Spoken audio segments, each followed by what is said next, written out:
Hi, my name is Jonathan Booker. I'm the loan officer at Urban Gate Capital. And I'm Will Coleman, the CEO at Urban Gate Capital.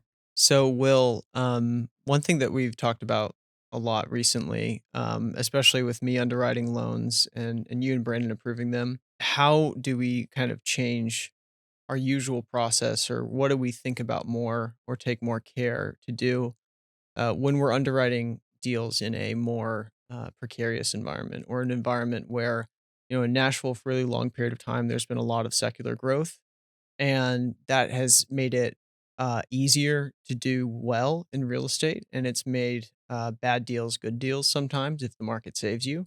But there's a lot of reason to believe that that's going to be the case a little bit less in the future, whether things just stay steady or decline.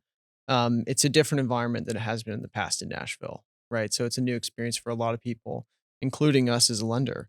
So, what do you think you want to be doing differently in this environment than we have in the past?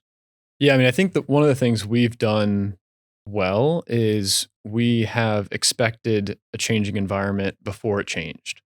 So I think that's really probably the biggest thing is I remember 2 years ago saying like it's worth being conservative right now. And anytime we had a difficult decision on a loan, we would lean conservative just because I don't think we knew exactly what was coming, but we had a pretty good gut feeling that the market environment was going to change.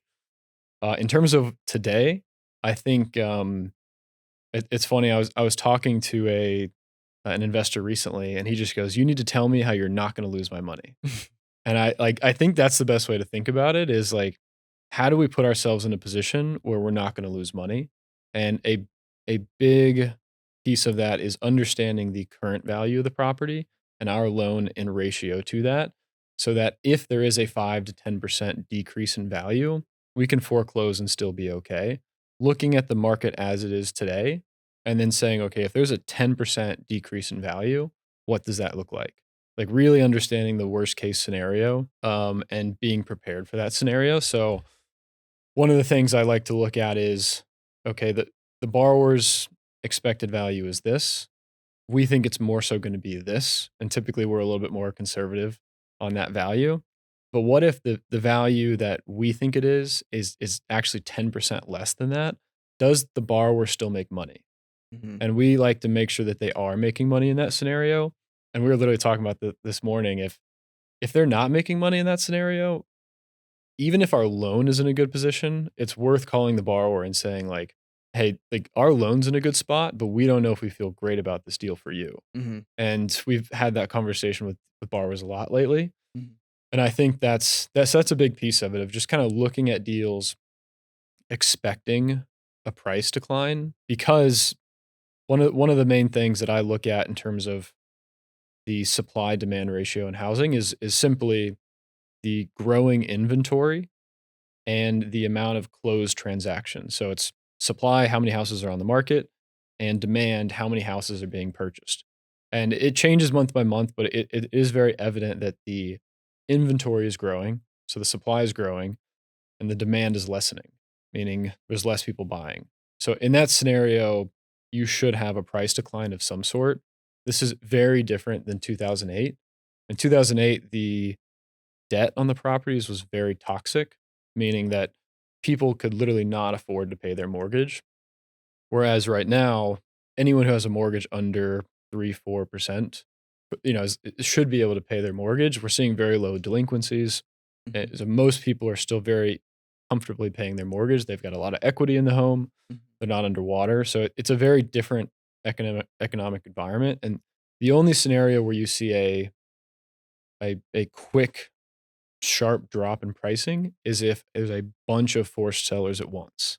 And in this environment, it seems more like it will be a trickle of forced sellers, Mhm. people getting laid off, people, for some reason not able to pay their mortgage. And to me, that seems like a slow trickle of forced sellers, which I try not to make too many market predictions, but I'm kind of operating under the assumption that inventory will increase, demand will decrease, and therefore there will be a slow decline in valuations.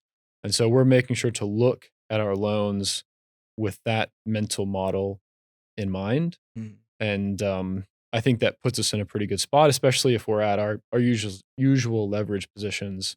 of 75% loan to ARV, 85% loan to cost, 85% loan to as is value. So Mhm. I rambled a lot there, but this is like mostly what I think about. So I Mhm. hope that was helpful. No, I appreciate that, and I think, like, to add to that, you were talking earlier about the most and one of the most important things about our deals is what the current value of the property is. I think this is something where I've noticed. I've only ever worked for one lender, so I don't know how other people operate, but from my conversations with other borrowers and the other loans that they shop around, I feel like a lot of lenders are a little bit agnostic to what the current market value of the property they're lending on is, and they're more concerned with the purchase price that they're lending at. So they'll have those percentages and they'll want to be at a certain percentage of the purchase price and be a little indifferent to whether the person they're lending to has gotten a good deal, because a lot of lenders, if you're operating at scale, it's not as easy to look at each deal very carefully every Hmm. single time. And they'll be, they'll want to have all those numbers on so that they can sell the loans off. And it makes them a little indifferent as Yep. time goes on and they start to want to make more loans to sell more of them off. Whereas I've noticed that we take so much more care when we're evaluating the current state of the property and what we want our leverage position to be in. So yeah, I think that just looking very carefully at what the current position of the loan is at any given point in time is something we do that others, in my experience, I have seen them not do, which has been surprising to me. I would definitely agree. I think that like the amount of time and effort we put into understanding the actual value of the property is pretty incredible. Like we spent maybe 2 to 3 hours talking about a deal recently that we are talking about like, okay, they're converting attic space. Does that actually count as square footage? The Mhm, the basement square footage, is it a walkout basement? Meaning can they walk from their front door into the outside, or mhm, do they have to go upstairs to exit? Like just little details like that in order to really reference the comps rather than just saying, okay, what's the dollar per square foot? I come from an underwriting background, so it's ingrained in me. And Brandon is a great determiner of value. So I mhm. think we do put a lot of effort on really understanding the value for each property, and that gives us a huge advantage. Will, thanks very much for sitting down and talking to me. If you're interested in learning more about UrbanGate, go to urbangatecapital.com and click invest or borrow.